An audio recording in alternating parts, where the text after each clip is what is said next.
Isang sampal ng katotohanan. Habang dala ko ang regalong simbolo ng 10 taong pagmamahal, ang sumalubong sa akin ay ang ungol ng pagtataksil ni Ricardo sa mismong kama namin. Basura lang si Tess. Bulong niya sa kabit niyang si Bella. Maling akala. Ngayong gabi, ang ghost na bumuo sa yaman mo ang magiging bangungot na kikitil sa iyong imperyo. Handa ka na bang mawala ang lahat? Huwag mong alalahanin si Tess, Bella. She's just a boring ATM. Isang kasambahay na may titulong asawa pero walang alam tungkol sa tunay na mundo kundi ang magluto at maglinis ng bahay. Hindi niya malalaman na narito ka sa kama namin dahil masyado siyang tanga para magduda. Ang boses ni Ricardo ay tila isang matalim na kutsilyo na humiwas sa katahimikan ng pasilyo. Sa labas ng pintuan ng kanilang silid, nakatayo si Tess. Bit-bit ang isang maliit na kahon na nakabalot sa mamahaling gintong papel. Sa loob niyon ay isang limitadong edisyon ng relo na pinag-ipunan niya ng halos 6 na buwan. Isang sorpresa para sa kanilang ika-10 anibersaryo ng kasal. Maaga siyang umuwi mula sa kanyang business trip sa Singapore. Tinitiis ang pagod at puyat para lamang makasama ang asawa sa espesyal na araw na ito. Ngunit ang sorpresang inihanda niya ay naging isang malupit na biro ng tadhana. Nanigas ang kanyang mga paa sa malamig na sahig ng kanilang tahanan. Ang bawat salitang lumalabas sa bibig ng lalaking minahal niya ng higit sa kanyang sarili ay tila laso na unti-unting sumasakal sa kanyang leeg. Ang kanyang hininga ay naging mababaw at ang bawat tibok ng kanyang puso ay tila isang mabigat na martilyo na dumudurog sa kanyang dibdib. Nadulas ang regalong hawak niya mula sa kanyang nanginginig na mga daliri, ngunit hindi ito lumikha ng anumang tunog dahil sinalo ito ng makapal at malambot na alpombra.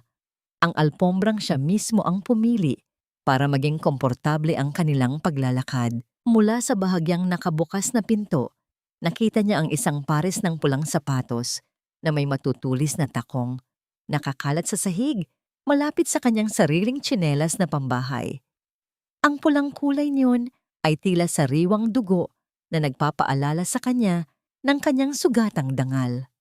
Ang bango ng lavender na palaging nanunuot sa kanilang silid ay nalunod na ngayon sa isang mabigat at banyagang halimuyak ng mamahaling pabango. Ang amoy ng pagtataksil. Naramdaman ni Tess ang panlalamig ng kanyang mga kamay. Isang uri ng ginaw na nagmumula sa kaibuturan ng kanyang kaluluwa. Ang kanyang paningin ay nagsimulang lumabo. Hindi dahil sa luha, kundi dahil sa bigat ng katotohanang sumabog sa kanyang harapan. Nais niyang sumigaw. Nais niyang sipain ang pintong iyon at hiyain ang 2 taong baboy na nasa loob. Ngunit walang boses na lumalabas sa kanyang lalamunan. Ang tanging naririnig niya ay ang mahinang tawanan ni Bella, ang kanyang sariling sekretarya, na tila nagdiriwang sa kanyang pagkatalo. Boring ATM. Muling umalingaw-ngaw ang mga salita ni Ricardo sa kanyang isipan. Hindi alam ng lalaking ito na ang bawat sentimong ginagastos niya para sa kanyang mga luho, ang bawat proyektong nagdala sa kanya sa rurok ng tagumpay, ay bunga ng mga algorithm at estratehiyang si Tess ang gumawa sa ilalim ng anino ng gabi. Habang iniisip ni Ricardo na siya ang hari, hindi niya alam na ang reynang binaliwala niya ang siyang may hawak ng susi sa kanyang kaharian. Unti-unting lumingon si Tess, iniwan ang regalong nakalapag sa sahig. Sa bawat hakbang niya palayo sa silid na yon, tila may isang bahagi ng kanyang puso na namamatay. Ngunit may isang bagong uri ng apoy na nagsisimulang mag-alab sa kanyang mga mata. Isang malamig at kalkuladong galit na hindi kayang apulahin ng kahit anong pagsisisi. Sino nga ba ang mas tanga, Ricardo? Ang asawang nanatiling tapat sa loob ng 10 taon o ang lalaking nagakalang ang aninong sumusuporta sa kanya ay walang kakayahang lumaban? Hanggang kailan mo kayang panindigan ang iyong kapangyarihan kapag ang kaisa-isang taong bumuo nito ay nagpasya ng gibain ang lahat? Ang bawat patak ng ulan sa windshield ng kanyang kotse ay tila mga luhang hindi mailabas ng kanyang mga mata. Sa loob ng madilim at tahimik na sasakyan, nadama ni Tess ang bigat ng 10 taon na tila isang malaking kasinungalingan. Pinaandar niya ang makina, ngunit hindi niya alam kung saan pupunta. Hindi na siya maaaring bumalik sa bahay na yon, ang bahay na itinayo niya mula sa kanyang mga pangarap. Ngunit ngayon ay naging kuta na ng pagtataksil. Habang binabaybay ang kalsada ng Makati na puno ng mga kumukutitap na ilaw, tila bumabalik sa kanyang gunita ang mga araw na nagsisimula pa lamang sila ni Ricardo. Naalala niya kung paano niya tinanggihan ang isang prestihiyosong scholarship sa ibang bansa para lamang manatili sa tabi nito habang itinatayo ang maliit pa lamang nitong negosyo noon. Naalala niya ang mga gabing puyat siya sa harap ng computer, bumubuo ng mga financial model na naging pundasyon ng tagumpay ni Ricardo habang ang lalaki ay mahimbing na natutulog.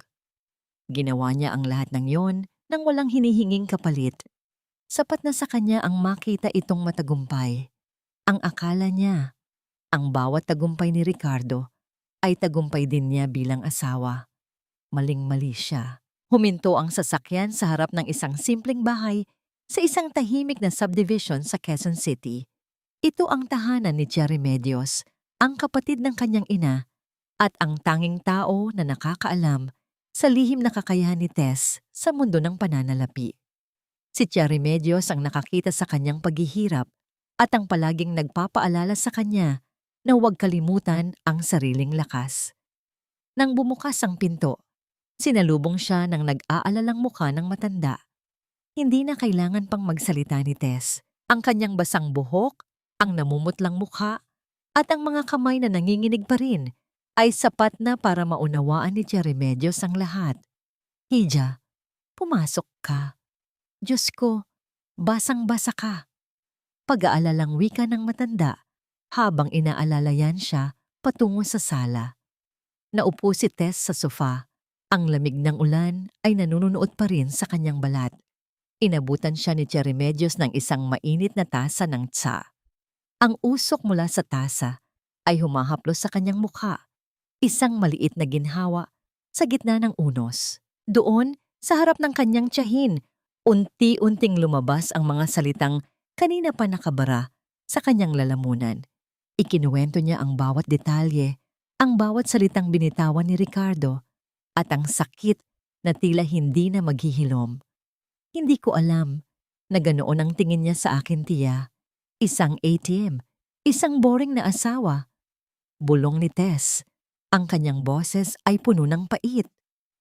Hinawakan ni Cherry Medios ang kanyang kamay ng mahigpit.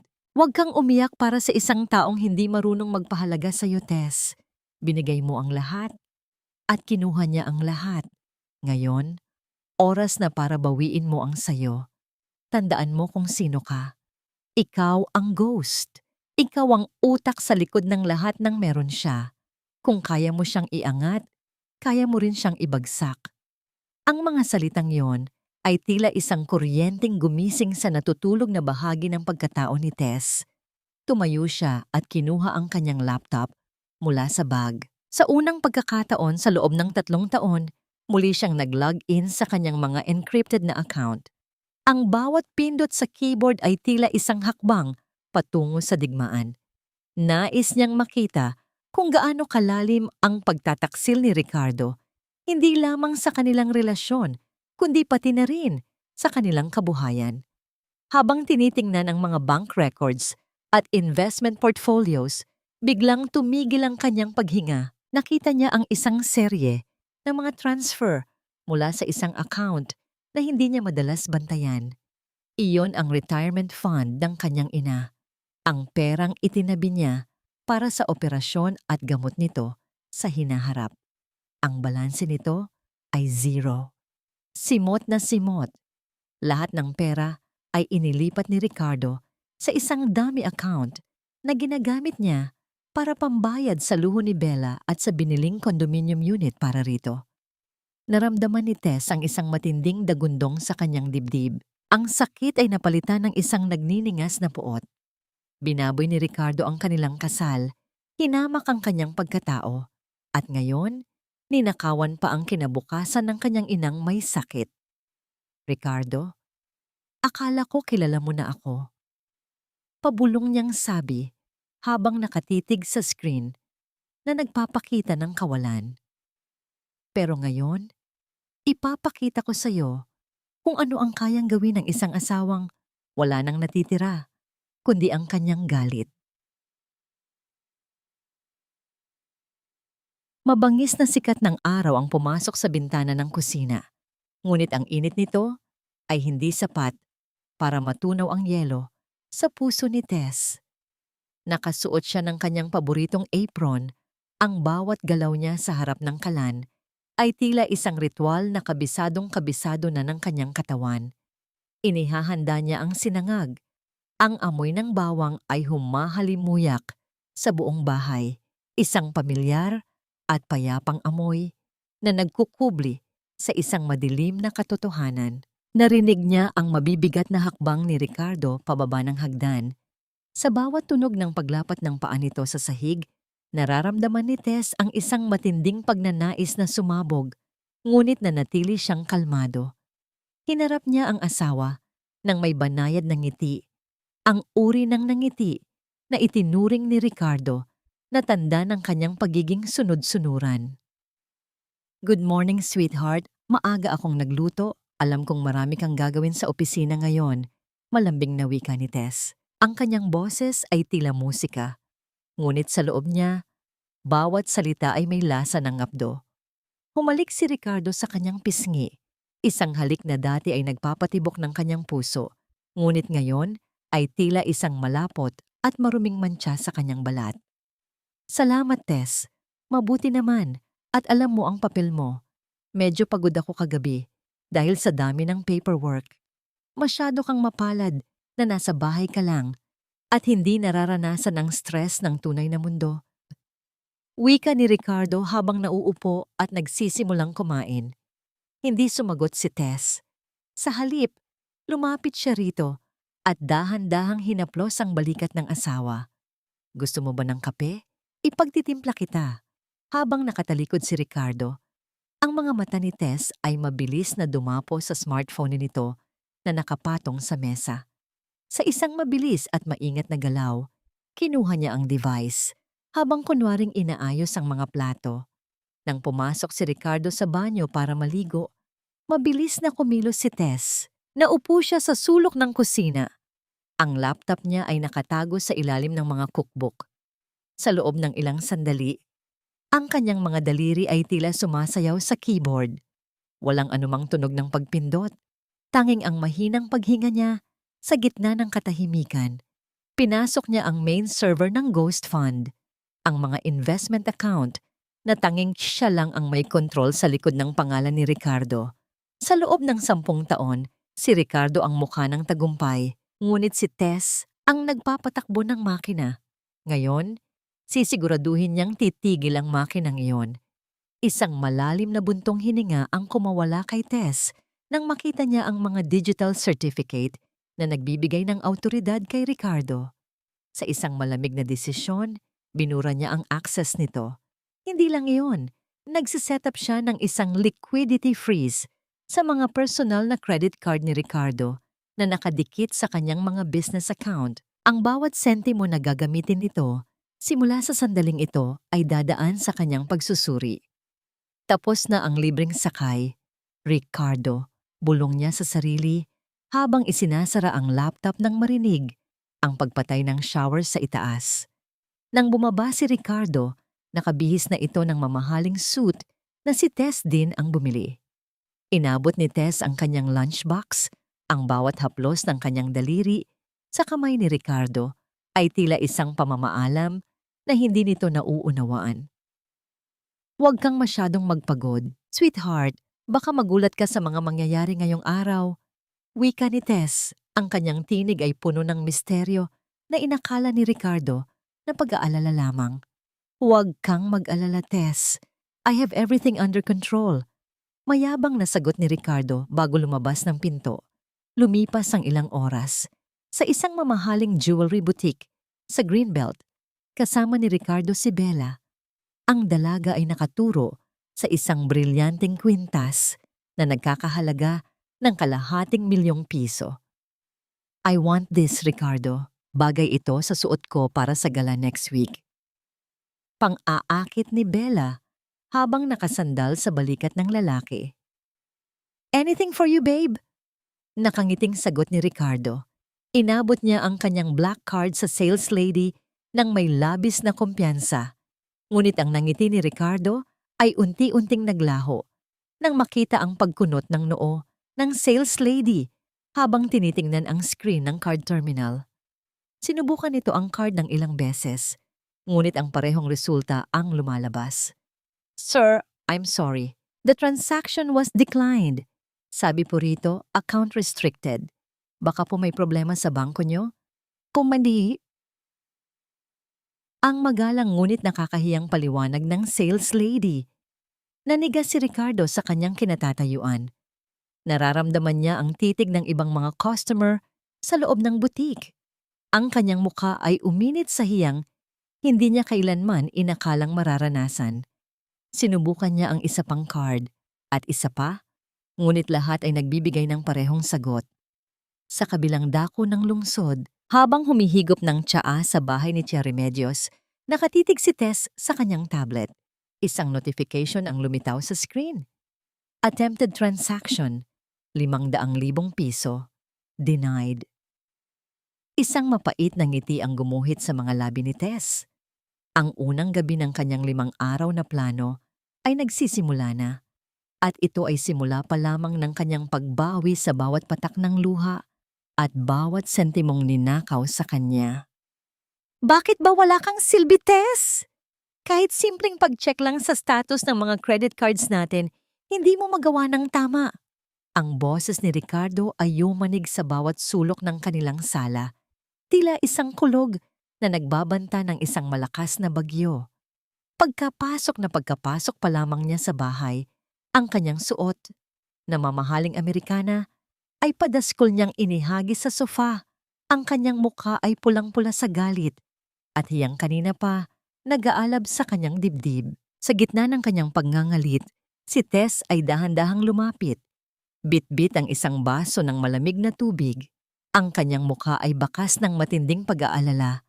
Ang kanyang mga mata ay tila nangingintab sa namumuong luha. Isang perpektong pagganap ng isang asawang nasasaktan sa bulyaw ng minamahal. Ngunit sa likod ng basong yon, ang kanyang mga daliri ay matatag at walang panginginig. Ang bawat pangungutya ni Ricardo ay tila mga butil ng buhangin na wala nang talab sa kanyang pusong naging bato na sa sakit. Pasensya na, sweetheart. Hindi ko alam na may problema pala sa mga cards mo. Akala ko ba ay maayos ang lahat sa opisina?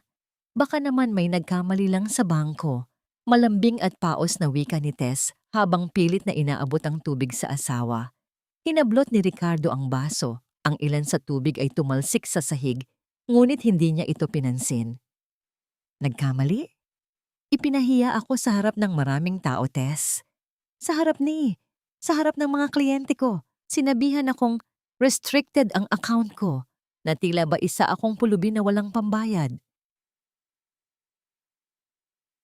Hindi niya magawang banggitin ang pangalan ni Bella, ngunit kitang-kita sa kanyang mga mata ang takot na baka mawala ang respeto ng kanyang kinakasama. Dahan-dahang tumayo si Tess sa likuran ni Ricardo at sinimulang hilutin ang mga balikat nito.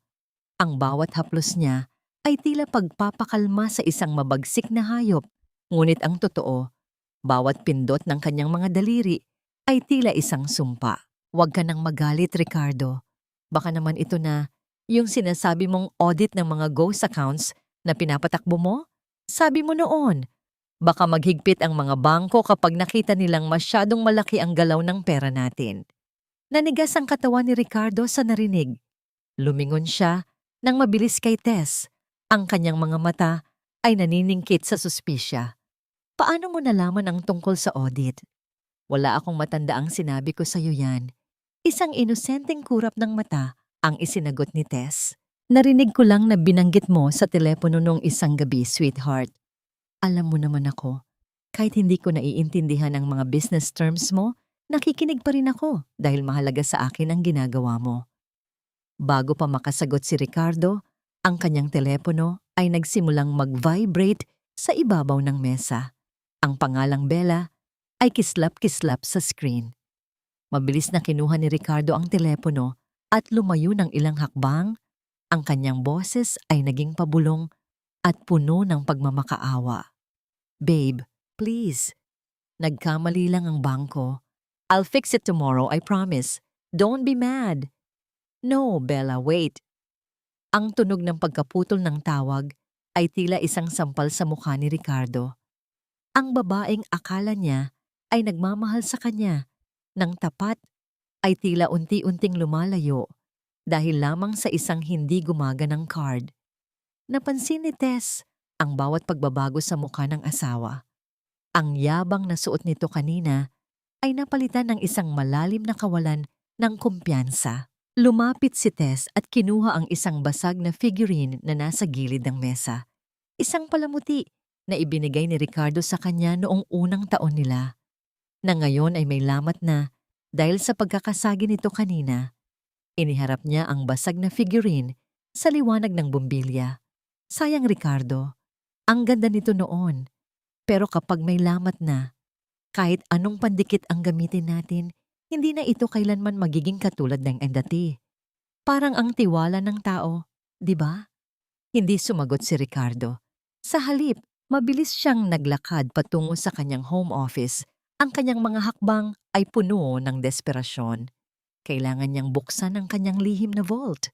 Kailangan niyang makasiguro na ang kanyang mga dokumento at ang emergency cash na itinabi niya roon ay ligtas pa. Nang makarating siya sa harap ng dambuhalang bakal na vault na nakatago sa likod ng isang painting, nanginginig ang kanyang mga daliri habang pinipindot ang kombinasyon ng mga numero. Ngunit sa bawat pagsubok niya, isang mapulang ilaw ang kumukurap, kasabay ng isang mahinang tunog ng pagkakamali na nagmumula sa system. Mali? Paano naging mali ang password ko? Bulong ni Ricardo sa kanyang sarili. Ang kanyang pawis ay nagsimula. Nang pumatak sa sahig, sinubukan niya muli. Ang kanyang puso ay tila sasabog na sa kaba. Mula sa pintuan ng opisina, nakatayo si Tess sa dilim. Pinapanood ang kanyang asawa na tila isang daga na nahuli sa sariling bitag. Ang kanyang mga mata ay walang emosyon. Tanging ang malalim na anino ng paghihiganti ang nananatili. Sino ang susunod mong tatawagan, Ricardo? Kapag nalaman mong pati ang huling santuaryo mo ay hindi mo na mabuksan? Sa loob ng malamig na opisina ni Ricardo, ang usok ng kanyang mamahaling sigarilyo ay tila mga aninong sumasayaw sa paligid. Hindi siya mapakali. Ang bawat minutong lumilipas ay tila isang pabigat na idinaragdag sa kanyang balikat. Nang bumukas ang pinto at pumasok si Tess, bitbit ang isang tray ng mainit na hapunan. Doon ibinuhos ni Ricardo ang lahat ng kanyang frustrasyon. Ano ba itong dinala mo? Akala mo ba malulutas ng pagkain ang problema ko sa bangko? Paasik na wika ni Ricardo habang padaskol na itinulak ang plato. Ang ilang butil ng kanin ay humulog sa kanyang mamahaling mesa, ngunit wala siyang pakialam. Masyado kang kampante sa loob ng bahay na ito, Tess. Nakakalimutan mo yata na kung wala ako, wala kang kakainin. Kung wala ang talino ko sa negosyo, baka namamalimos ka na ngayon sa kalsada. Dahan-dahang yumuko si Tess. Ang kanyang mga balikat ay tila nangangatal sa takot. Pasensya na, Ricardo. Gusto ko lang namang makatulong. Hindi ko naman alam na ganoon kalala ang stress mo. Patawarin mo ako kung wala akong kwentang asawa sa paningin mo. Ang kanyang boses ay garalgal, puno ng pagsisisi na tila batunay na naniniwala siya sa bawat panlalait ng asawa. Sa ilalim ng mesa, ang kanyang mga kamay ay mahigpit na nakakuyom hanggang sa bumaon ang kanyang mga kuko sa kanyang palad. Nararamdaman niya ang matulis na sakit, ngunit mas matindi ang apoy na nag-aalab sa kanyang kalooban. Ito ang lalaking binuo niya. ang lalaking pinaglaanan niya ng bawat oras at talino. At ngayon ay tinatawag siyang pulubi sa loob ng sarili niyang kaharian. Umalis ka na rito. Ayokong makita ang mukha mo habang nag-iisip ako. Muling bulyaw ni Ricardo. Tumalikod si Tess nang hindi nagsasalita. Paglabas niya ng silid, ang luha sa kanyang mga mata ay biglang natuyo, napalitan ng isang malamig at kalkuladong titig. Pumasok siya sa kanilang kwarto at kinuha ang kanyang tablet na nakatago sa loob ng isang lumang unan. Gamit ang isang encrypted na server na hindi matutunton ng kahit sinong IT expert ni Ricardo, nagpadala siya ng isang maikling mensahe sa 3 pinakamalaking shareholders ng kumpanya. Ang mga ghost accounts ay hindi na protektado. Check the audit for the last quarter. You are being robbed from the inside. Pagkatapos ipadala ang mensahe, humiga si Tess sa tabi ng bakanting pwesto ni Ricardo sa kama. Pinakinggan niya ang tibok ng kanyang sariling puso. Matatag, dahan-dahan, at walang takot. Alam niyang sa mga sandaling ito, ang binhing itinanim niya ay nagsisimula na ring tumubo sa isipan ng mga taong nagtitiwala kay Ricardo. Lumipas ang ilang oras. Malalim na ang gabi nang marinig ni Tess ang pagbukas ng pinto ng kwarto. Pumasok si Ricardo, pagod na pagod at tila pasan ng buong mundo. Ngunit bago pa man siya makahiga, ang matinis na tunog ng kanyang telepono ay bumasag sa katahimikan ng gabi. Nakita ni Tess ang pangalan sa screen, Don Manuel, ang pinakamatanda at pinakamakapangyarihang shareholder ng kanilang kumpanya, ang lalaking itinuring na mentor ni Ricardo. Nanginginig ang mga kamay ni Ricardo nang sagutin ang tawag. Don Manuel, napatawag po kayo. Madaling araw na po Ang boses sa kabilang linya ay hindi katulad ng dati.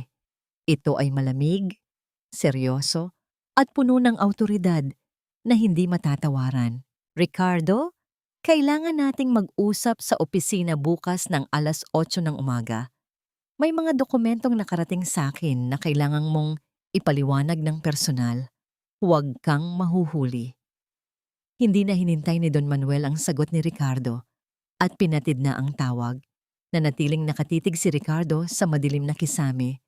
Ang kanyang hininga ay naging mabilis at gipit.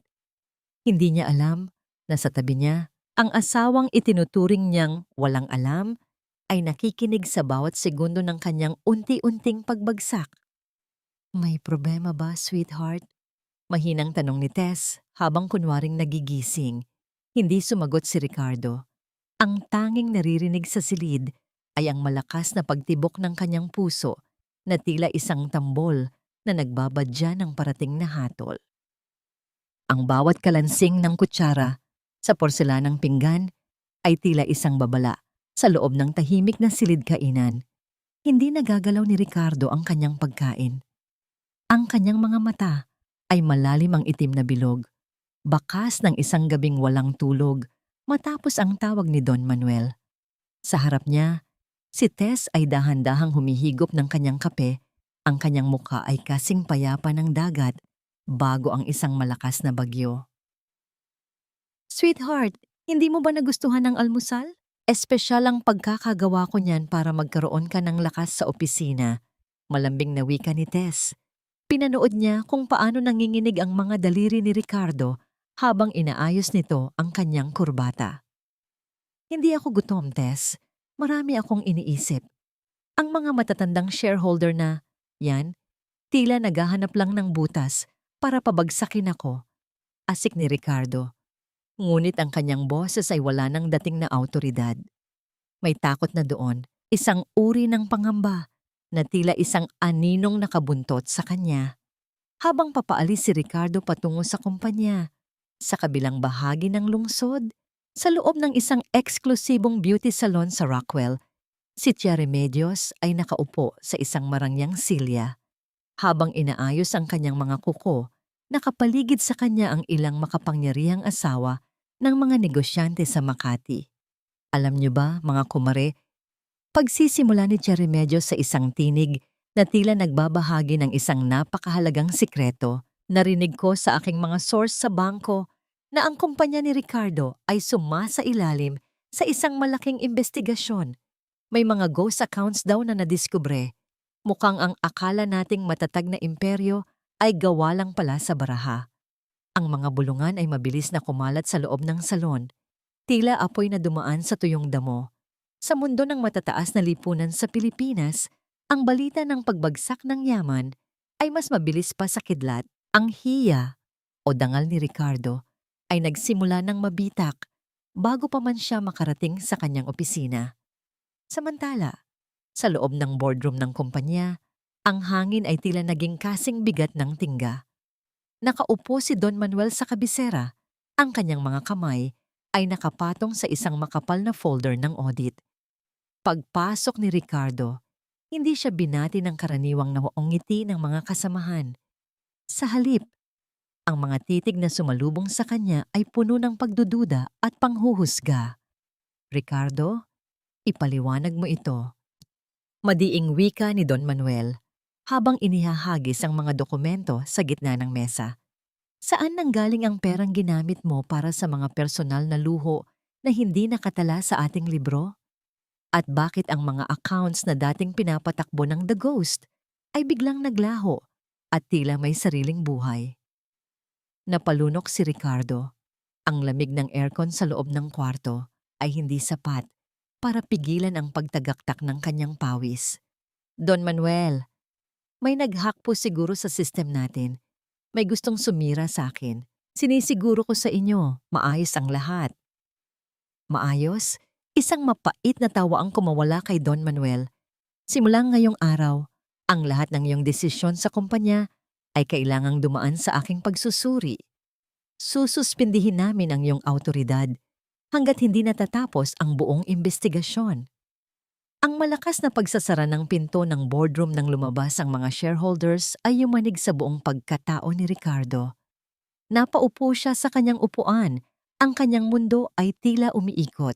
Sa gitna ng kanyang kawalan ng pag-asa, kinuha niya ang kanyang telepono para tawagan si Bella, ang tanging tao na akala niya ay makakaintindi sa kanya.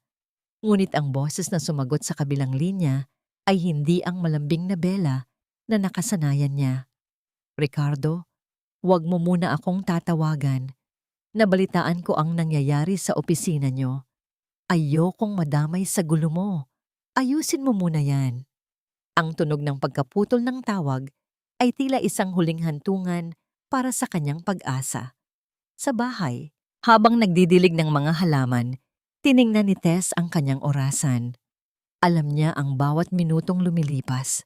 Alam niya ang bawat hagupit ng tadhana na nararanasan ni Ricardo sa mga sandaling ito. Dinilig niya ang isang malantang rosas. Ang bawat patak ng tubig ay tila isang pangako ng bagong simula. Ngunit ang kanyang kapayapaan ay panandalian lamang nang marinig niya ang mabilis at marahas na pagpreno ng sasakyan ni Ricardo sa labas. Ang tunog ng padabog na pagbukas ng pinto ay nagpahiwatig ng isang matinding panganib. Tess! Nasaan ang laptop mo? Sigaw ni Ricardo habang patakbong pumasok sa loob. Ang kanyang mga mata ay nanlilisik at puno ng suspisya. Napatigil si Tess. Ang kanyang puso ay bumilis ang tibok. Narating na ba ni Ricardo ang katotohanan? Ang marahas na pagbalandra ng pinto ng library ay yumanig sa buong pasilyo. Tila isang babala ng isang darating na sakuna. Nakatayo si Ricardo sa gitna ng silid. Ang kanyang kurbata ay maluwag na at ang kanyang buhok ay gulo-gulo. Ang kanyang mga mata, na dati ay puno ng yabang, ay nanlilisik ngayon sa halong takot at pagdududa. Tess, nasaan ang laptop mo? Ibibigay mo sa akin ang laptop mo ngayon din. Ang pasigaw na utos ni Ricardo. Ang kanyang boses ay nanginginig sa matinding galit. Dahan-dahang pumasok si Tess sa silid. Ang kanyang mga kamay ay magkapatong sa kanyang harapan. Ang kanyang muka ay kasing amo ng isang tupa. Ngunit sa loob niya, ang bawat ugat ay handa na sa anumang mangyayari. Ang kanyang puso ay tumitibok ng mabilis. Tila isang ibon na nais kumawala sa hawla. Ngunit pinanatili niyang kalmado ang kanyang boses. Bakit, sweetheart? Ano ang gagawin mo sa laptop ko? Alam mo namang puro mga recipe ng pagkain at mga litrato lang natin ang laman nisyon. Mahinahong sagot ni Tess. Ang kanyang tinig ay puno ng pagtataka. Isang inosenteng tanong na tila lalong nagpaalab sa puot ni Ricardo. Mabilis na lumapit si Ricardo at hinablot ang braso ni Tess. Huwag mo akong linlangin. May nagpadala ng impormasyon sa mga shareholders. Isang taong pamilyar sa mga ghost accounts. Isang taong malapit sa akin. Ikaw lang ang palaging narito sa bahay, Tess. Ikaw lang ang may pagkakataon. Nararamdaman ni Tess ang higpit ng pagkakahawak ni Ricardo. Ang sakit ay gumagapang sa kanyang balat. Ngunit hindi siya dumaing. Sa halip, tiningnan niya ang asawa ng diretso sa mga mata. Ang kanyang mga mata ay nagsimulang mamasa-masa sa luha. Sinasabi mo bang ako ang sumisira sa'yo pagkatapos ng lahat ng sakripisyo ko?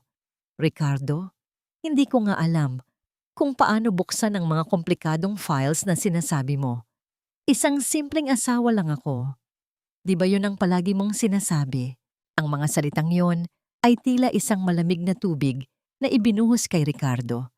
Nabitawan niya ang braso ni Tess, ang kanyang mukha ay bakas ng pagkalito. Ibigay mo pa rin sa akin. Kailangan kong makasiguro. Lumingon si Tess at kinuha ang kanyang laptop mula sa ibabaw ng mesa. Inabot niya ito kay Ricardo nang walang pag-aalinlangan. Alam niya na bago pa man ito makawi, ang lahat ng bakas ng kanyang pagiging the ghost ay nabura na niya ng maayos. Ang tanging makikita ni Ricardo ay ang mga folder ng menu for the month, home decorations at ang isang folder na may pamagat na Our ika-10 anniversary memories. Habang mabilis na binubuksan ni Ricardo ang mga files, ang bawat pag-click ng mouse ay tila isang mabigat na hakbang sa katahimikan ng silid. Nakita niya ang mga litrato ng kanilang kasal, ang mga sandaling masaya pa sila, at ang mga video ng mga handaan na si Tess ang nag-asikaso. Wala siyang nakitang anumang kinalaman sa pananalapi o sa mga shareholders. Wala. Wala rito. Bulong ni Ricardo. Ang kanyang balikat ay bumagsak sa panghihina. Napaupo siya sa sahig. Ang kanyang mukha ay nakabaon sa kanyang mga palad. Ang huling hibla ng kanyang suspisya ay naputol, ngunit ang kanyang problema sa labas ay lalo lamang lumalala. Sa sandaling iyon, ang kanyang telepono ay tumunog. Isang mensahe mula kay Bella. I'm leaving for Singapore tonight, Ricardo. Huwag mo na akong hahanapin. I can't be with someone who's about to lose everything. Salamat na lang sa lahat. Isang mapait na tawa ang kumawala sa lalamunan ni Ricardo. Isang tunog ng isang taong tuluyan ng nasira. Iniwan din niya ako. Lahat sila. Iniiwan ako. Lumapit si Tess at dahan-dahang lumuhod sa tabi ni Ricardo.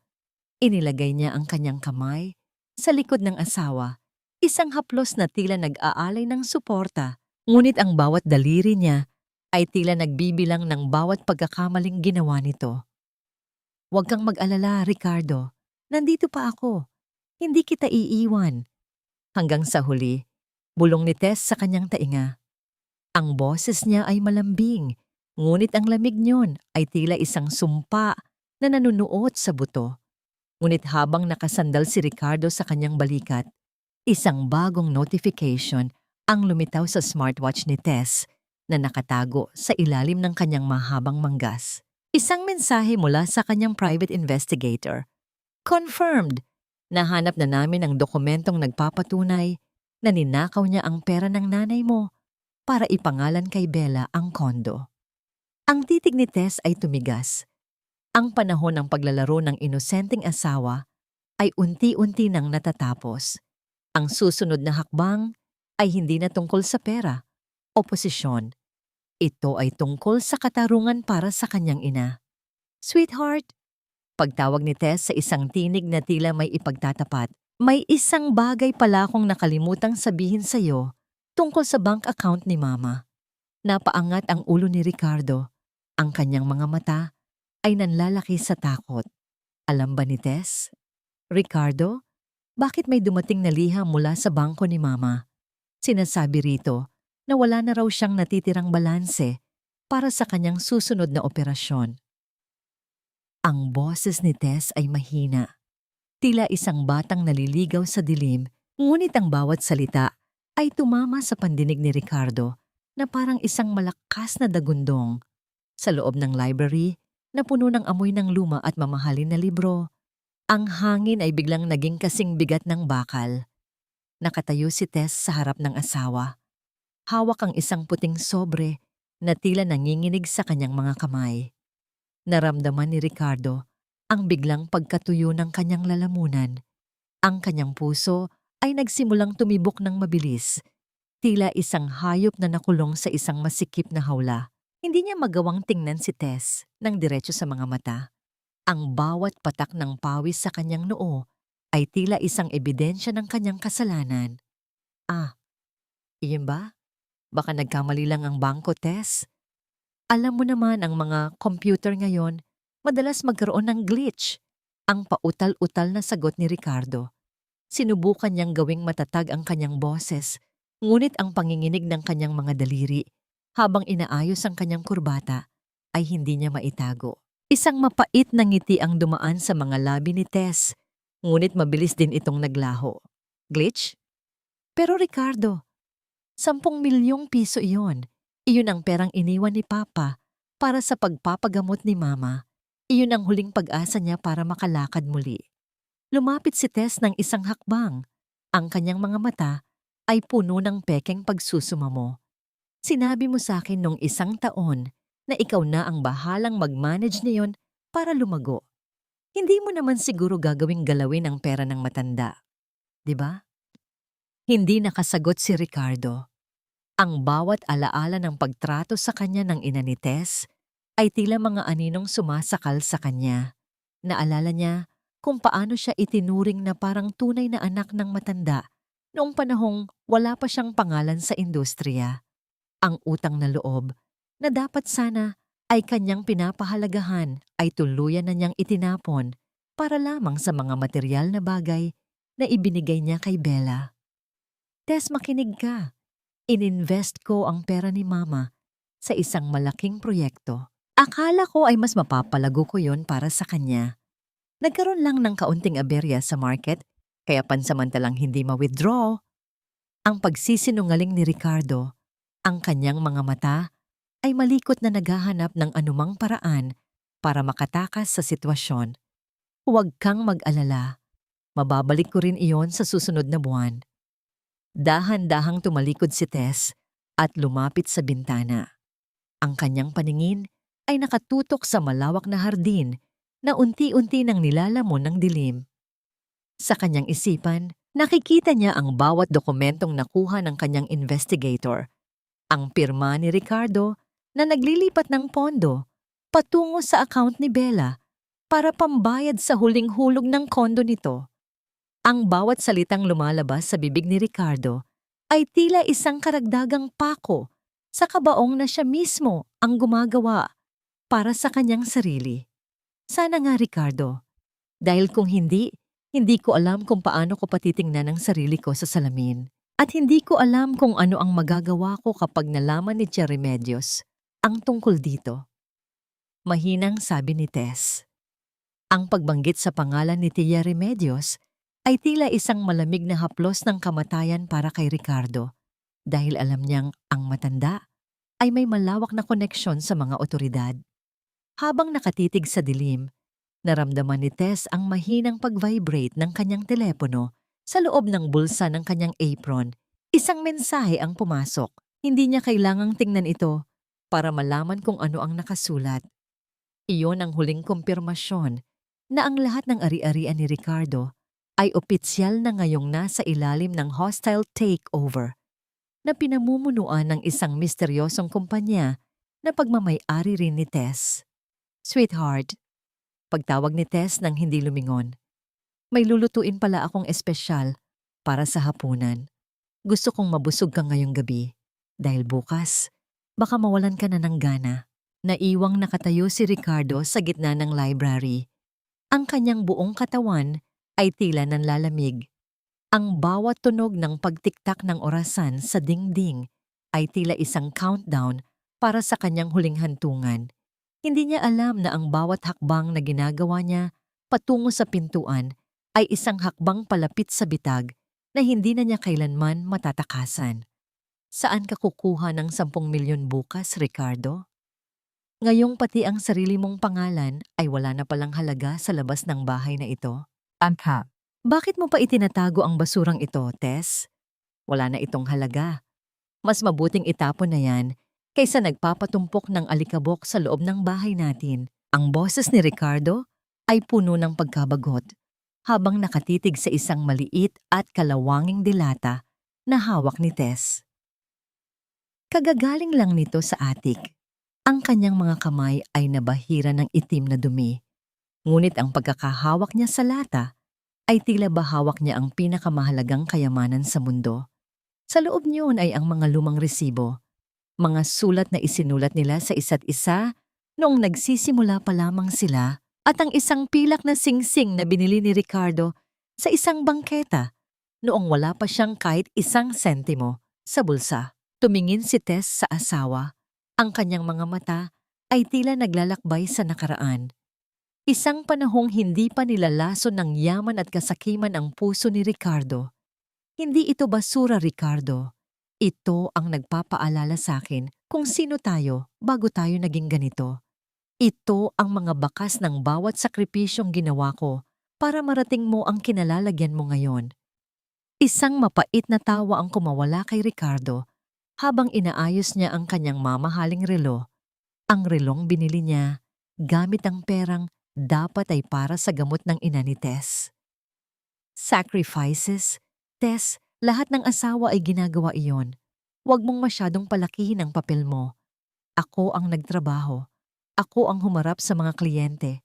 At ako ang bumuo ng imperyong ito habang ikaw ay nakaupo lang dito at naghihintay ng sustento. Nanahimik si Tess. Sa loob ng kanyang isipan, tila bumalik ang alaala 10 taon na ang nakalilipas. Naalala niya ang gabing umiiyak si Ricardo sa isang maliit at madilim na apartment dahil wala silang pambayad sa upa at balak na siyang kasuhan ng kanyang mga utang. Noong gabing iyon, hindi nagdalawang isip si Tess na ibenta ang kaisa-isang lupang minana niya sa kanyang ama sa probinsya.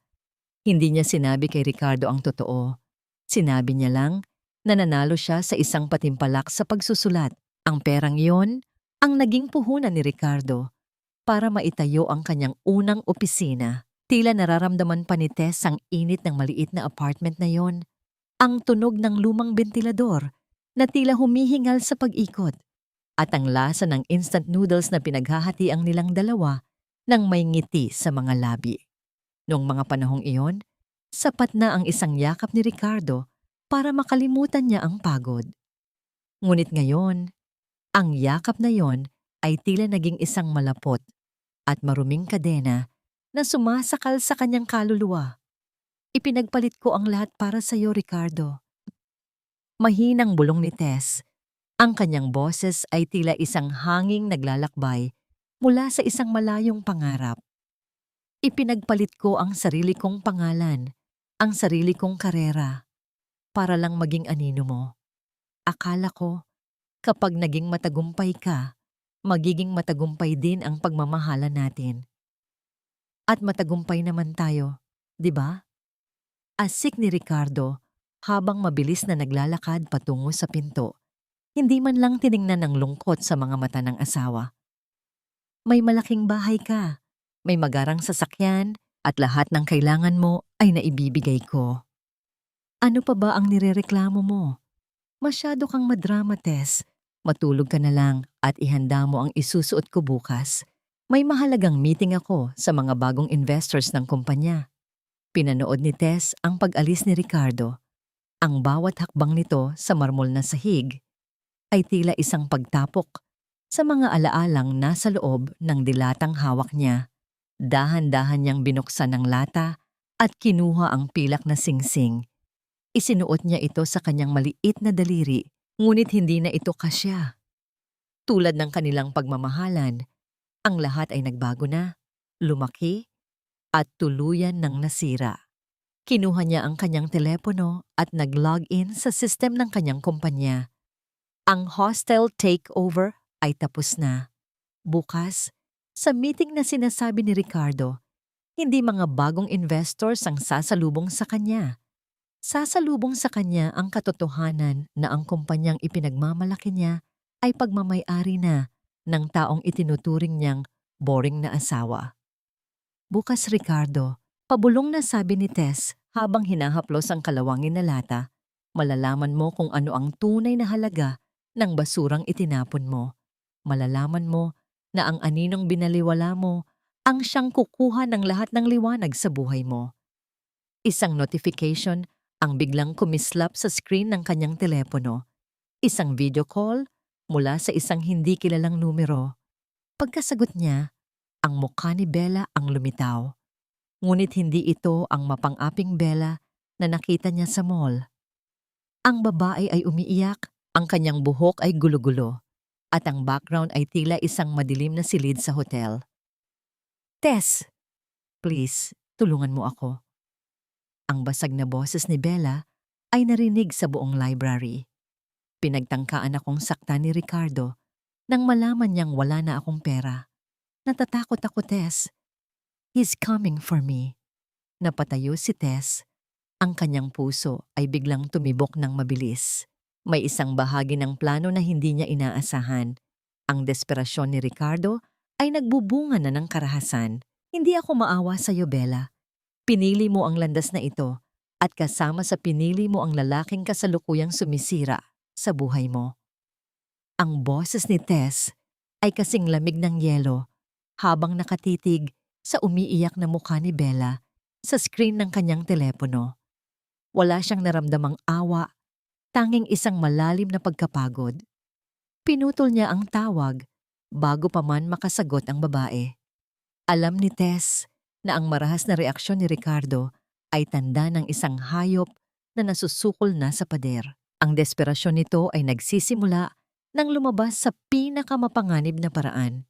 Hindi nagtagal, narinig ni Tess ang mabilis at hindi balanseng hakbang ni Ricardo sa pasilyo. Bumukas ang pinto ng library nang may lakas na halos magpatanggal sa mga bisagra nito.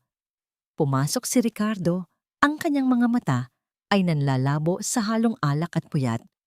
Ang kanyang mamahaling polo ay may mantsa ng pawis at ang kanyang hininga ay amoy ng pait at pagkatalo. Tess, nasaan ang mga alahas mo? Sigaw ni Ricardo habang mabilis na lumalapit sa asawa. Iyong mga binigay ko sa iyo noon, iyong mga brilyante, ang mga gintong singsing, ibibigay mo sa akin lahat. Nanatiling nakaupo si Tess, hindi man lang nagulat sa marahas na pagpasok ng asawa. Bakit, Ricardo? Bakit mo kailangan ang mga alahas ko sa ganitong oras ng gabi? Sabi mo ay maayos ang lahat, di ba? Sabi mo ay malaki ang kumpanya natin. Huwag ka ng maraming tanong. Muling bulyaw ni Ricardo habang nagsisimulang buksan ang mga drawer ng cabinet nang walang pakundangan.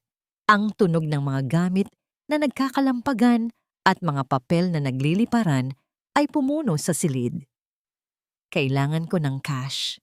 Ngayon din, may mga kailangan akong bayaran na hindi makakapaghintay bukas. Isang pansamantalang problema lang ito, Tess. Kapag nakuha ko ang investment mula sa bagong grupo bukas, mababawi rin natin ang lahat. Tumayo si Tess at lumapit sa asawa. Nakita niya ang isang hibla ng mahabang buhok na kulay ginto sa balikat ng coat ni Ricardo.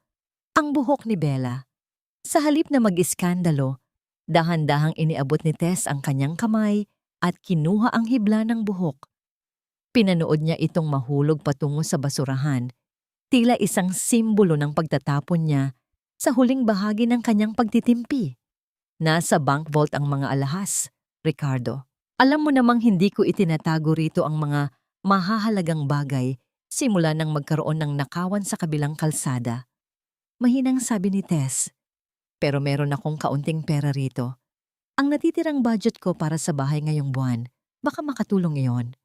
Kinuha ni Ricardo ang inabot na sobre ni Tess, ngunit nang makita ang kakaunting laman yon, muli niyang inihagis ang sobre sa mukha ng asawa.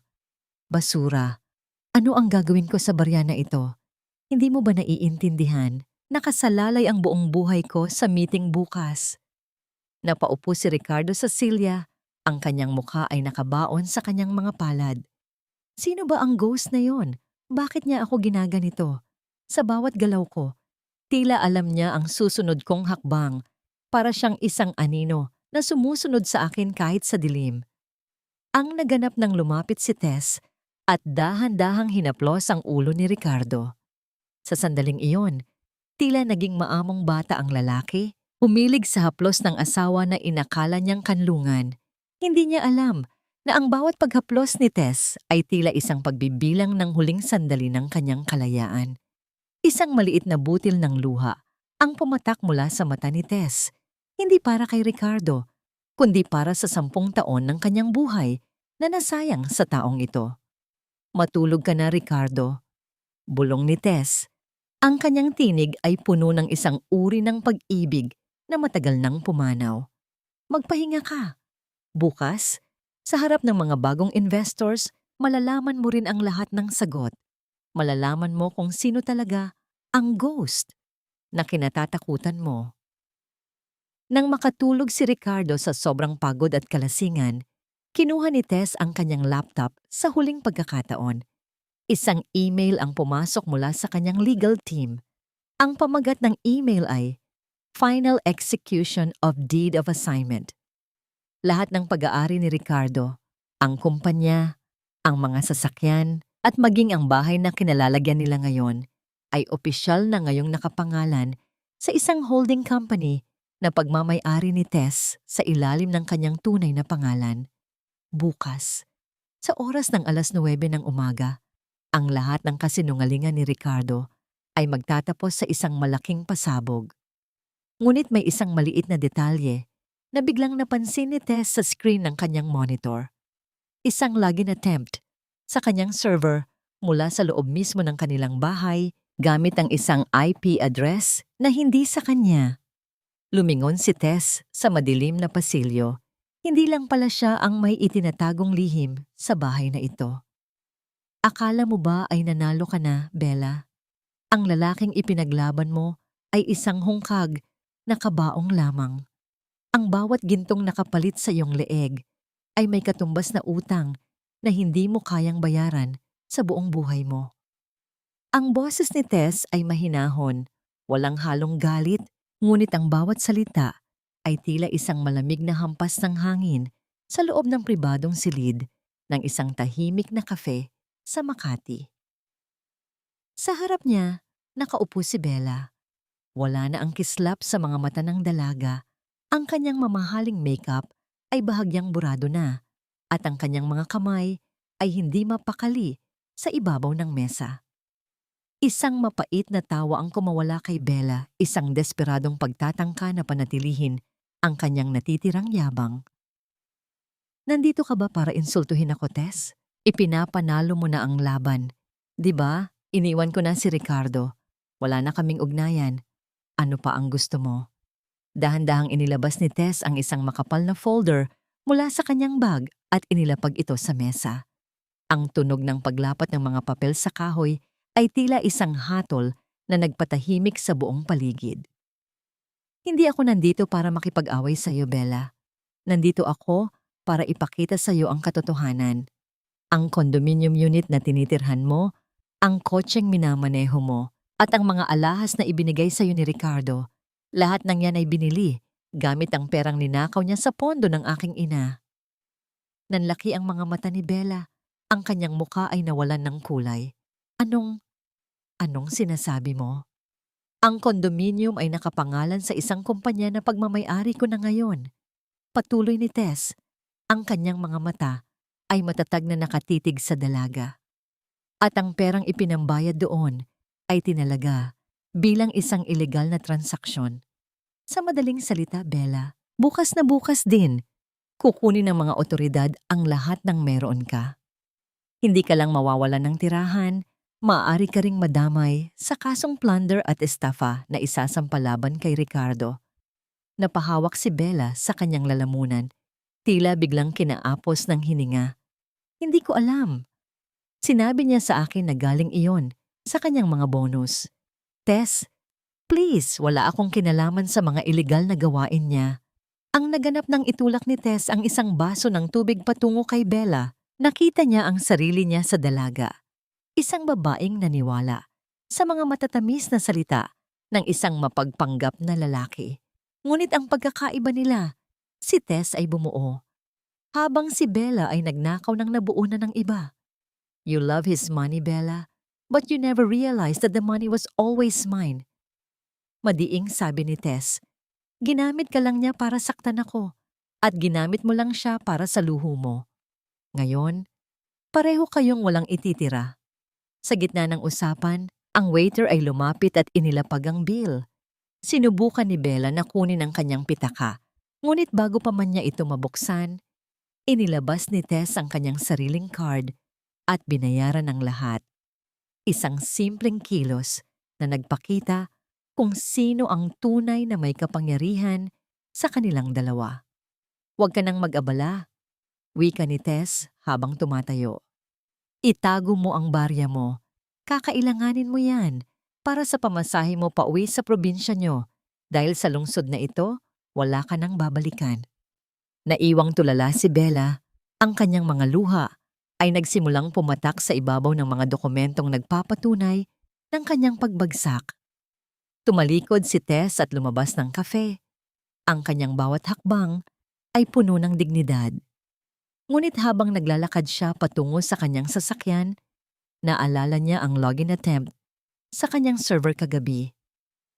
Hindi iyon si Bella at hindi rin iyon ang mga tauhan ni Ricardo. Isang tao ang nagtatangkang kumuha ng impormasyon tungkol sa The Ghost mula sa loob mismo ng kanyang network. Nang makasakay siya sa kotse, tinawagan niya ang kanyang pinagkakatiwalaang IT specialist. Nahanap mo ba kung kaninong device ang ginamit para pasukin ang server ko? Ang boses sa kabilang linya ay seryoso. Ma'am, nahanap na namin. Ang signal ay nagmumula sa isang lumang tablet na nakarehistro sa pangalan ng asawa niyo. Pero ang nakapagtataka, ang ginamit na password ay ang tanging password na kayong dalawa lang ang nakakaalam noong bago pa kayo ikasal. Napatigil si Tess, ang kanyang kamay ay napahigpit sa manibela. Isang pangalan ang pumasok sa kanyang isipan. Isang taong matagal na niyang kinalimutan. Isang taong akala niya ay wala na sa buhay ni Ricardo. Bumalik si Tess sa bahay. Ang kanyang puso ay puno ng kaba. Pagpasok niya sa library, nakita niya si Ricardo na nakatitig sa monitor ng kanyang laptop.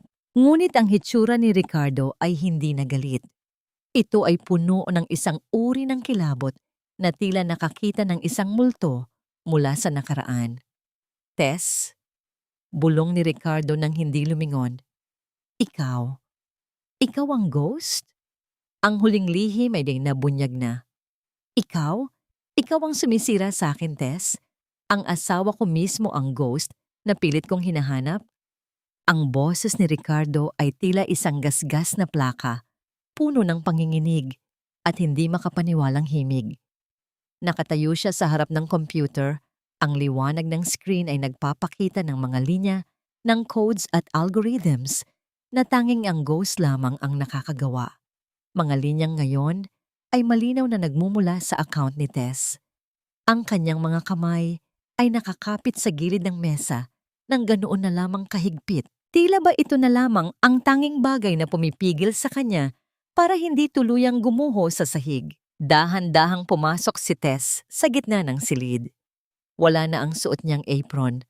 Wala na ang bakas ng pagiging maamong asawa sa kanyang mga mata. Suot niya ang isang itim na silk robe at ang kanyang tindig ay tila isang reyna na handa ng bawiin ang kanyang trono.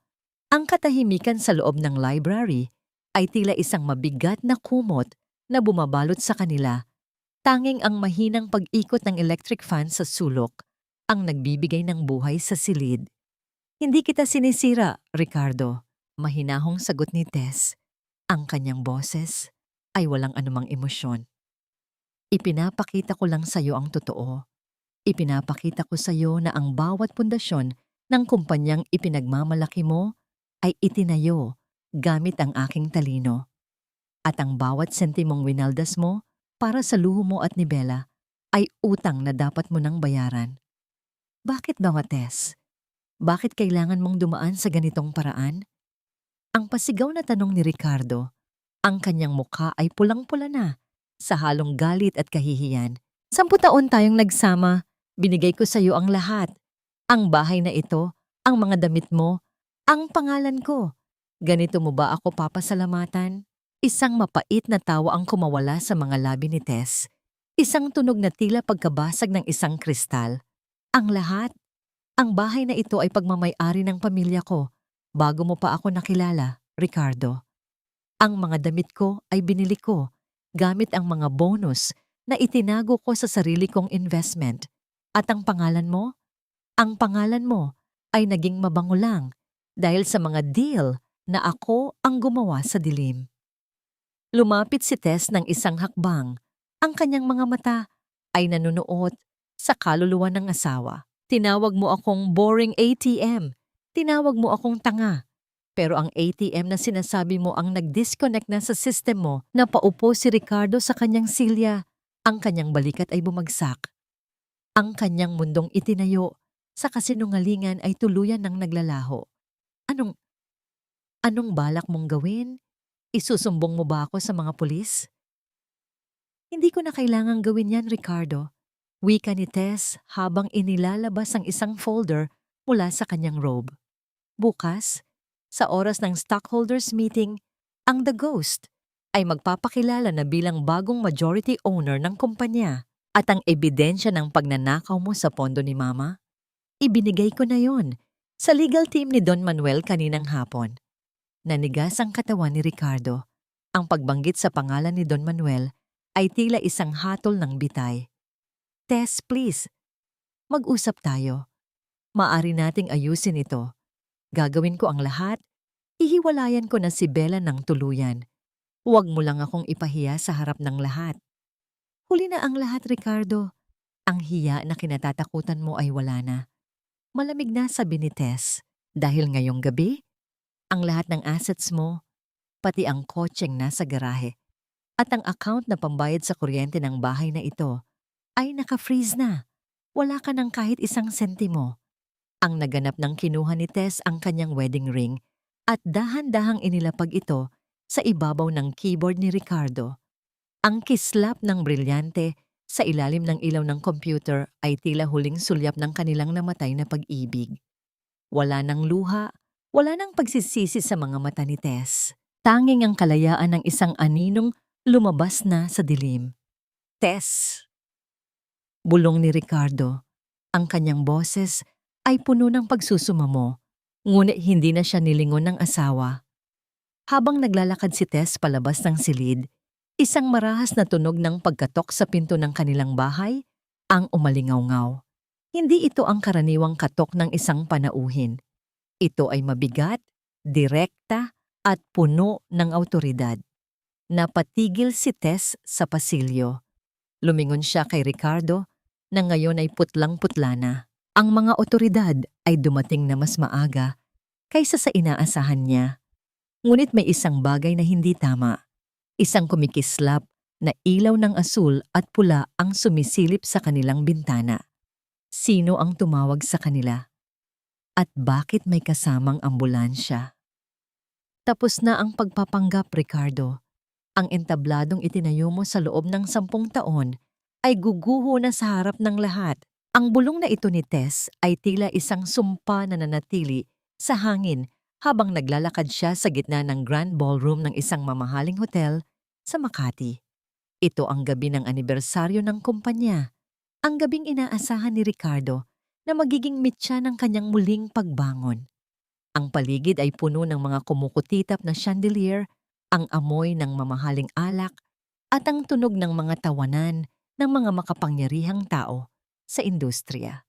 Ngunit para kay Tess, ang lahat ng ito ay tila isang makulay na takip sa isang nabubulok na katotohanan. Sa gitna ng entablado, nakatayo si Ricardo.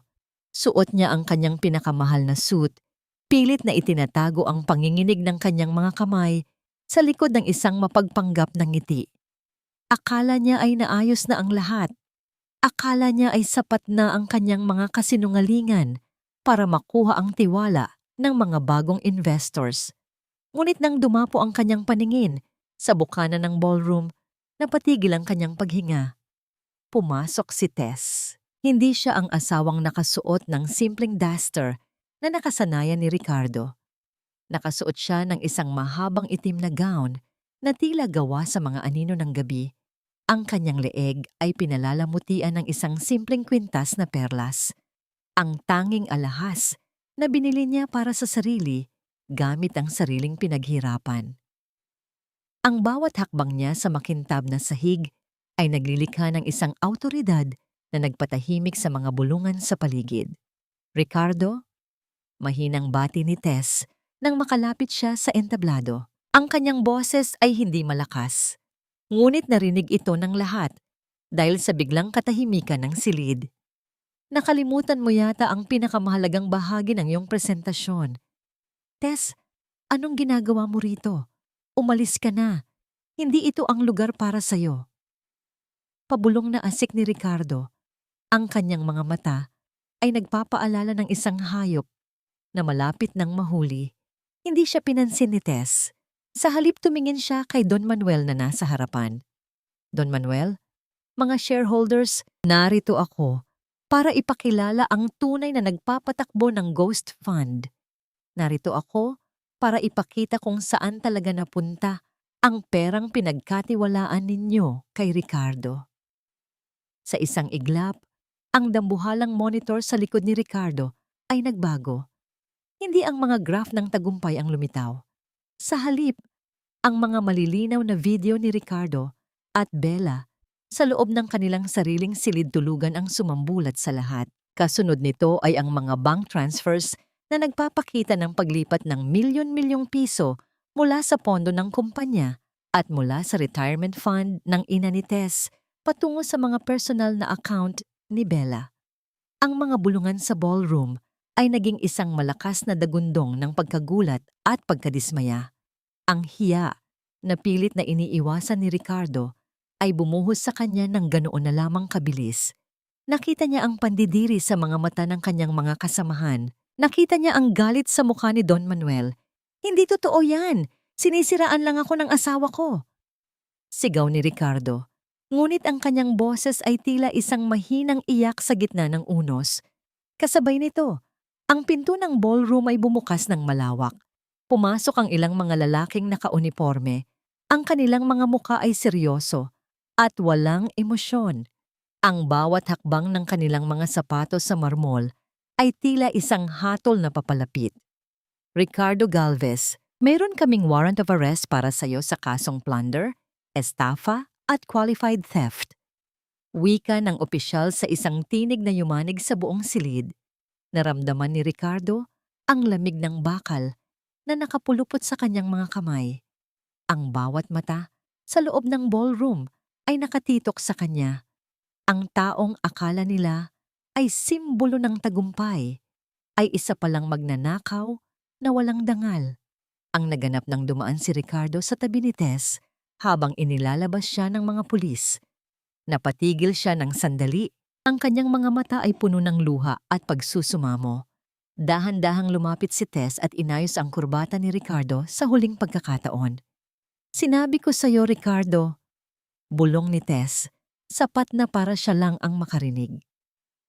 Ang aninong binaliwala mo ang kukuha ng lahat ng liwanag sa buhay mo.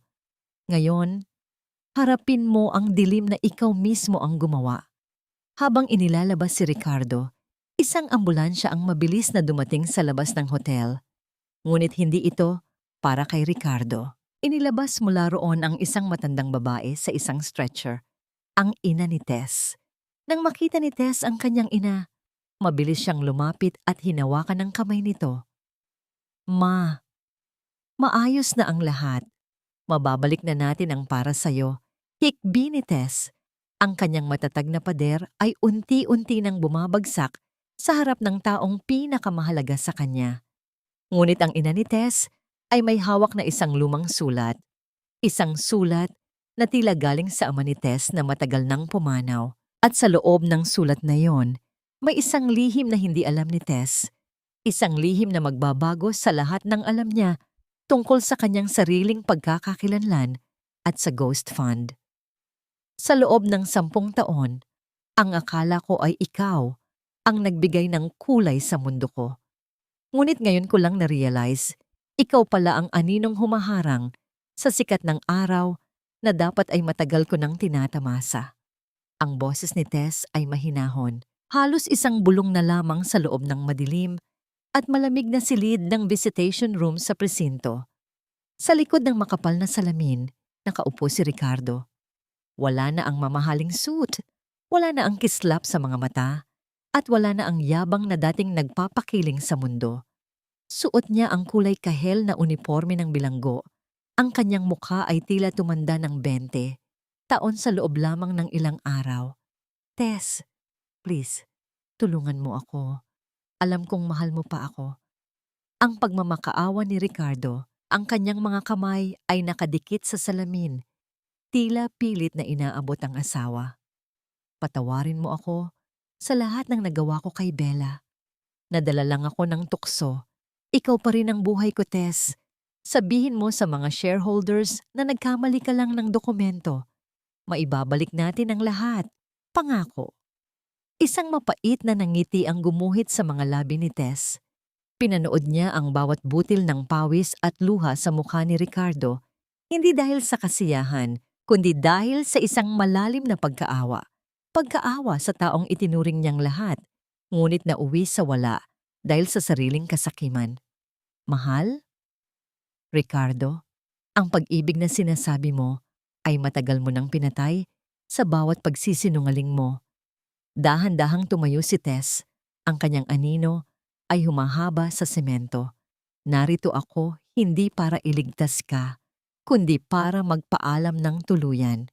Ang ATM na sinasabi mo ay sarado na, at ang ghost na kinatatakutan mo, siya na ngayon ang magpapatuloy sa buhay na hinalay mo. Habang naglalakad siya palabas ng presinto, naramdaman ni Tess ang malamig na simoy ng hangin sa kanyang muka. Sa kanyang kamay ay hawak niya ang lumang sulat na ibinigay ng kanyang ina, ang huling lihim ng kanyang ama. Pag-upo niya sa loob ng sasakyan, binuksan niya ito ng may nanginginig na mga daliri. Para sa aking munting anino, Teresa, ang Ghost Fund ay hindi lamang tungkol sa pera. Ito ay isang panangga na itinayo ko para sa inyo ng iyong ina. Alam kong darating ang araw na kakailanganin mo ang lakas na ito. Huwag mong hahayaang ang iyong kabutihan ay maging kahinaan. Ang tunay na yaman ay nasa iyong kakayahang tumayo kahit wala nang sumusuporta sa iyo. Napahikbi si Tess habang binabasa ang bawat salita. Doon niya naintindihan na ang kanyang husay sa pananalapi ay hindi isang aksidente. Ito ay isang pamana, isang dugong dumadaloy sa kanyang mga ugat na matagal nang inihanda ng kanyang ama para sa ganitong sandali. Hindi lang siya basta asawa, siya ay isang tagapagmana ng isang misyong higit pa sa yaman ni Ricardo. Kinabukasan, si Tess ay bumalik sa kanilang lumang tahanan, hindi bilang biktima, kundi bilang may-ari. Kasama si Tia Remedios, sinimulan nilang ayusin ang mga gamit na dapat nang itapon. Ang bawat mantsa ng pagtataksil ni Ricardo ay binura. Ang bawat amoy ng kasinungalingan ay pinalitan ng samyo ng mga sariwang bulaklak mula sa hardin. Tess, may tumatawag sa labas. Isang abogado mula sa pamilya ni Bella, ani Tia Remedios habang iniaabot ang telepono. Napatigil si Tess, ano ang kailangan nila? Sinasabi rito na si Bella ay handang tumestigo laban kay Ricardo kapalit ng pagbawi mo sa mga kasong sampalaban sa kanya. Gusto niyang magsimulang muli sa probinsya at ibalik ang lahat ng alahas na nakuha niya. Tumingin si Tess sa malayo, sa abot tanaw kung saan ang araw ay nagsisimula nang lumubog. Isang desisyon ang kailangan niyang gawin. Ang paghihiganti ay tapos na, ngunit ang hustisya ay may iba't ibang mukha. Sabihin mo sa kanila, tatanggapin ko ang kanyang testimonya. Wika ni Tess nang may kapanatagan. Ngunit ang bawat sentimong ibabalik niya ay dederecho sa foundation para sa mga biktima ng domestic abuse. Wala akong kukunin kahit isang kusing mula sa duming iyon. Habang lumulubog ang araw, nakaupo si Tess sa balkonahe kasama ang kanyang ina na ngayon ay nakangiti na habang nakatingin sa mga halaman. Wala na ang takot, wala na ang gulo. Tanging ang mahinahong huni ng mga ibon at ang tunog ng hangin sa mga puno ang naririnig. Sa unang pagkakataon, sa loob ng 10 taon, nakahinga si Tess nang malalim ng walang bigat sa kanyang dibdib. Ang ghost ay hindi na nagtatago sa dilim. Ang ghost ay natuto ng lumakad sa liwanag. Ang katahimikan sa loob ng bahay na ito ay hindi na nakakabingi. Ito ay naging musika ng aking kalayaan. Ang bulong na ito ni Tess ay tila isang malalim na buntong hininga na nagmula sa kaibuturan ng kanyang kaluluwa habang nakatayo siya sa gitna ng kanilang dating master bedroom. Wala na ang mga gamit ni Ricardo. Ang bawat sulok na dati ay puno ng kanyang presensya at ng amoy ng kanyang pagtataksil ay malinis na ngayon. Tila isang blankong papel na naghihintay ng bagong kwento. Ang sikat ng hapon ay banayad na dumadaloy sa bintana, nagbibigay ng gintong liwanag sa sahig na dati ay nabahira ng kanyang mga luha. Sa araw na ito, ang pinal na desisyon ng hukuman ay inilabas na. Si Ricardo ay hinatulan ng mahabang taon sa loob ng bilangguan nang walang pagkakataong makapagpiyansa dahil sa bigat ng ebidensyang nakalap ni Tess. Ang kumpanya, ang Ghost Fund, at ang lahat ng ari-arian na ninakaw nito ay opisyal nang naibalik sa ilalim ng pangalan ni Tess. Ngunit higit sa material na bagay, ang nakuha ni Tess ay ang kanyang sariling dangal na matagal na niyang ipinahiram sa maling tao. Dahan-dahang lumakad si Tess patungo sa salamin. Tinitigan niya ang kanyang sarili, hindi na bilang ang boring na asawa o ang anino ni Ricardo. Ang babaeng nasa harap niya ay may matatag na mga mata, may mga labi na handa ng muling ngumiti, at may pusong bagaman may mga peklat ay mas malakas na ngayon kaysa dati. Tapos na, Ricardo, pabulong niyang sabi sa hangin. Ang huling kabanata ng ating pagkakamali ay isinara na ng katarungan. Ang naganap ng marinig ni Tess ang mahinang tawag ng kanyang ina mula sa hardin. Lumabas siya at nakita ang matanda na dahan-dahang naglalakad gamit ang isang walker. Ang kanyang mukha ay puno ng determinasyon at pag-asa. Dahil sa tagumpay ni Tess, ang pinakamahusay na mga doktor at physical therapists ay naatasan para sa paggaling ng kanyang ina. Ang makitang muling humahakbang ang kanyang ina ay tila isang milagrong mas mahalaga pa sa anumang milyong piso sa bangko. Tess, anak, tingnan mo, nakakaya ko na, wika ng kanyang ina. Ang boses ay puno ng kagalakan. Lumapit si Tess at inalalayan ang ina. Ma, dahan-dahan lang. Marami pa tayong panahong lalakbayin. Wala na tayong kailangang madaliin. Sa huling bahagi ng araw, isang pamilyar na sasakyan ang huminto sa tapat ng kanilang bahay. Bumaba si Tia Remedios, bitbit ang isang bungkos ng mga sariwang bulaklak at isang balita na magbibigay ng huling tuldok sa nakaraan. Tess, nakuha ko na ang balita mula sa probinsya. Si Bella ay tuluyan nang bumalik sa kanilang pamilya. Isinauli niya ang lahat, pati ang mga huling alahas na itinago niya. Humihingi siya ng huling pagkakataon na makahingi ng tawad sa iyo ng personal. Ani Tia Remedios. Tumingin si Tess sa papalubog na araw. Sabihin mo sa kanya, Remedios, na ang pagpapatawad ay hindi kailangang maging isang pagkikita. Pinapatawad ko na siya, hindi dahil karapat-dapat siya, kundi dahil ayaw ko nang magdala ng anumang bigat sa puso ko habang nagsisimula ako ng bagong buhay. Kinuha ni Tess ang huling kahon na naglalaman ng kanyang mga gamit sa Ghost Fund. Sa loob niyon, nakita niya ang pilak na singsing na itinago niya sa delata. Sa halip na itago itong muli, dahan-dahan siyang lumakad patungo sa malaking puno ng nara sa kanilang bakuran.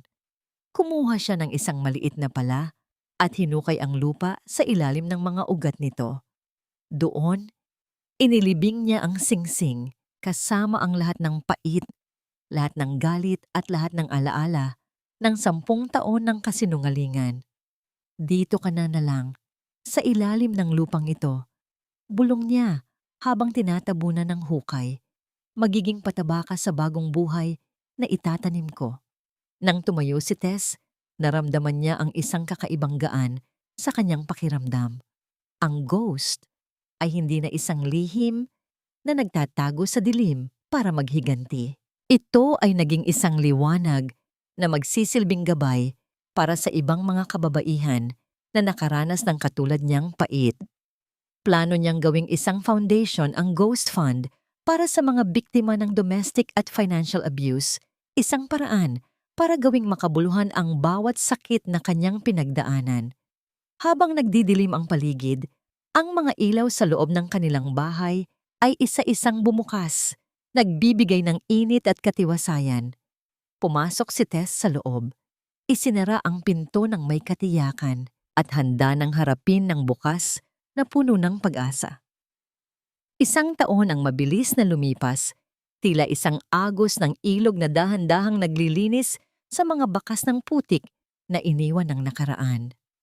Sa isang payapang hardin, sa harap ng isang bagong gusaling, may nakasulat na Ang Sinag ni Teresita, Foundation para sa Kababaihan. Nakatayo si Tess. Wala na ang itim na gown ng paghihiganti. Suot niya ngayon ay isang puting bestido na tila sumasalamin sa kadalisayan ng kanyang bagong simula. Ang hangin ay amoy ng sariwang damo at mga bulaklak ng kalachuchi, isang halimuyak na nagbibigay ng kapanatagan sa sinumang dadaan mula sa malayo. Narinig ni Tess ang masayang tawanan ng mga kababaihang tinutulungan ng kanyang foundation, mga asawang dating binaliwala, mga nanay na nawalan ng pag-asa na ngayon ay tinuturuang humawak ng sariling kabuhayan at muling bumuo ng sariling dangal.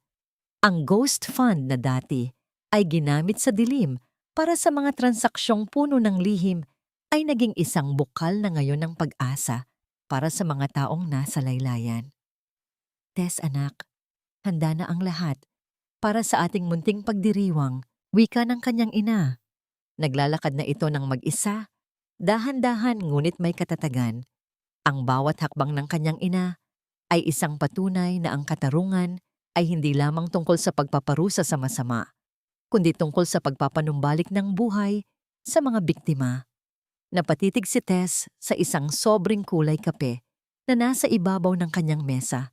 Galing ito sa kawanihan ng mga bilangguan. Sa loob niyon ay isang sulat mula kay Ricardo. Ang 12 sulat na ipinadala nito sa loob ng 1 taon. Dahan-dahang kinuha ni Tess ang sulat. Ngunit sa halip na basahin, inilapag niya ito sa maliit na lalagyan ng mga papel na nakatakdang i-shredder. Naitanong na ba niya sa sarili kung napatawad na niya si Ricardo? Ang sagot ay hindi isang mabilis na oo o hindi. Ang pagpapatawad para kay Tess ay hindi ang paglimot sa sakit o ang muling pagtanggap sa nagkasala. Ang pagpapatawad ay ang desisyon na hindi na hayaang kontrolin ng galit ang kanyang bawat paghinga. Pinatawad na niya ang kanyang sarili sa pananatili sa isang maling relasyon at pinatawad na niya ang tadhana sa malupit na karanasang ibinigay nito sa kanya. Ang katahimikang nadarama niya ngayon ay ang pinakamagandang uri ng kapayapaan.